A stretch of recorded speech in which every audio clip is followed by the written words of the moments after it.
This is 9 minutes and 25 seconds with Adam Wilde and special guest Liam Payne. Welcome to the studio, man. Thanks for having me. Liam Payne in studio right now. I said I've been on a lot of chairs today. I feel very comfortable here. Awesome. So how are you? Fantastic. You know, I've been really enjoying my time in Canada. We just hit the Billboard Top 10. I saw that, which is congratulations, amazing. It really is a real moment. Despacito out of #1 for the first time in 17 weeks. Incredible. All I can say is congratulations. Absolutely. Congratulations. Nice little Post Malone there. Yeah, I like that. I was just started speaking to him, so I'm going to try and work with him. He's the funniest guy. So the first thing he sent me, right, so he sent me his number, right, and then he was like, the password is Jake the Snake Robertson, for no reason.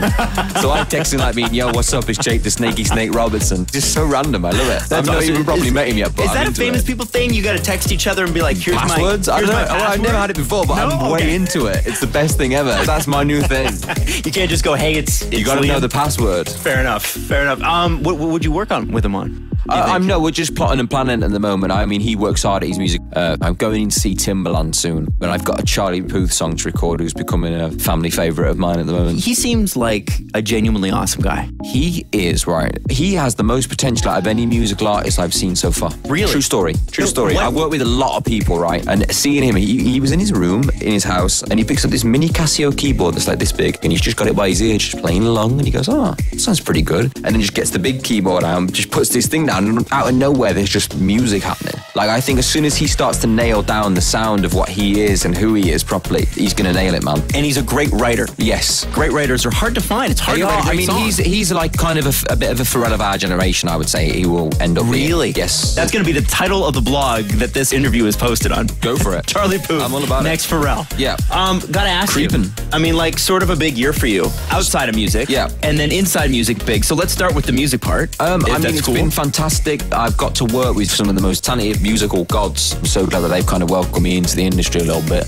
Coming out of the band, it was strange. Wasn't really sure if I wanted to do the solo thing. It was kind of like, not in a bad way, but I don't even know whether I was ready to step back into the fame cycle of things a little bit. But, you know, One Direction got hectic at a certain point, and I lost my head with it a little bit. I was like, well, this is... How so? Just not in a good place. We were like hotel rooms and cars every single day. Not to say anything, because it was the most fantastic journey I've ever been on. Looking back at it now, at the times, there was points when I was like, I just don't know if this is for me. But I think Zayn felt that a lot as well. Obviously, you know, that's probably why he left. We were on the road 24/7, and you couldn't go outside because of how many people. I mean, like, we were in a hotel in Peru, there were 10,000 people outside from morning till night singing songs. And it was just the most amazing thing ever, because you would never not want the fans there, but at the same time, it's just like, you're stuck in the room. Cabin fever's a real deal, man. Yeah, well, I would think so. That's some real stuff. And if you got 10,000 people outside singing anything, it's going to be hard to get some sleep. I actually one night could not find the earplugs, and I was like, what do I do? I've got work tomorrow. I'm never going to get to sleep. Yeah. And they had to provide like toilets and food services and all sorts of stuff for these people. There were so many people outside. But once again, I went outside the next day on the balcony, and someone took me out there, and I was by myself. I got genuine shivers at people chanting your name, and then there's 10,000 people for no reason. You just went out on the balcony. But at the same time, yes, I needed a bit of time to regroup, and that's what I'd say in my song. Just needed a bit of time just to gather myself, and then boom, here we are. Top 10 on Billboard, double platinum in Canada. Was it weird stepping into the studio? I mean, you sort of alluded to this, but, you know, you step into the studio for the first time, and I don't know if Strip That Down was the first song that you did. There was a lot of songs before we got to that point, and then I got the call, and obviously You Fly Anywhere for Ed Sheeran, he's just the man. So, I mean, I was so blessed and lucky that he wanted to work with me again, as, you know, he worked with the band before. Yeah, I mean, the song's about me, so I had to do a little something on it, and then we had 4 hours booked in, it took us 30 minutes. Sometimes the easiest things, the most natural things, are the things that work the best. And at the time, you don't really know what you're making, but to come to this point now as a solo artist and be, you know, your first hit out the bag, I've only got like 2 songs out, and it's just absolutely going swimmingly. So that's the shocker, and it's actually really annoying in a sense, because when I'm on stage, I can only sing 2 songs, and I'm like, I want to stay. Mic drop moment, and just walk off, and everyone's like, where's he going? Where's the rest of the show? Where is this guy off to? But well, there's a few other songs that you might be known for that you could, you know, maybe dabble in. I mean, I've got to pick the right one in that sense. You know, a song life works differently these days because of the internet and the way that they count the numbers in America. Your song song has a much longer life over here in the States and in Canada than it does anywhere else. So you have to wait. It's still like another month away or something. So it's ridiculous. Please, let me do it. Yeah, I can't imagine how tired of the song. You must be tired of it.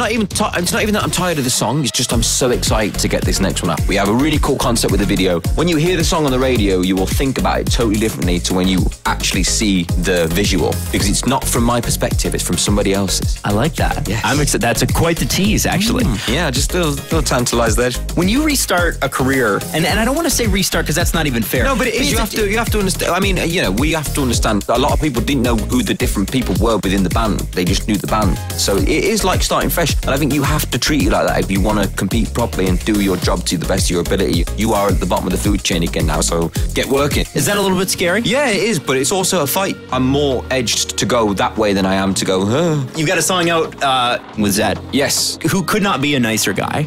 Once again, it's all these people who are so talented. The most talented people you often find because they've got nothing to prove. They're just really beautiful people to be around. And that's what I found about Zed. I mean, he's a really, really lovely guy, loves his music. He's a true artist. So, I mean, once again, getting to work with musical gods on this thing is the best. And, get loads one of the only dance songs out there that doesn't have like the ba-dunk-a-dunk drop thing that goes into like the weird... Every song. Yep. Like, you know what I mean? It's yes, I got you, yeah. That was a good job. If anyone wants to take that and sample that, you can go for it. I bet they could, too. I wanted to get out of the way of that one so people could take it, record it, and sample it. Now you can do a little beat. I guess with him, every time he's been in here, you can tell there's genius behind that, but he's a genuinely, like, he looks at you in the eye, he listens to you, and he's produced some of the biggest artists in the world, so sometimes you kind of like, it's disarming. Quietly. Yeah. Very calm. He kind of snuck in there, didn't he, old Zed? Because before we started working together, I knew all his songs, but then I didn't know anything really about Zed. I went and watched a show with him in Vegas, and I went on and his sound broke, so I jumped in and did my best Drake karaoke that I could, which is always my go-to. Which song do you pick? I was Hotline Blingin' for that time. That was the time. It was beautiful. Nice. But it was great. And then halfway through, his sound thing broke, and I was like, "What's up, Vegas?" Yeah, just like having a good time. Sure. So that was our little story, and that's how we kind of got connected. And then the song came through. It was really different when it started out. It had a totally different name. It was actually called Lilo. And it was for a band, too. It wasn't for... So it wasn't even for me. It was called Lilo, and it was completely different. They're like, Lilo. And now it's Yellow. And it was all based around like a Lilo, and I was like, well, I'm not really going to sing a song about Lilo, but I like the song. Let's change that up a little bit.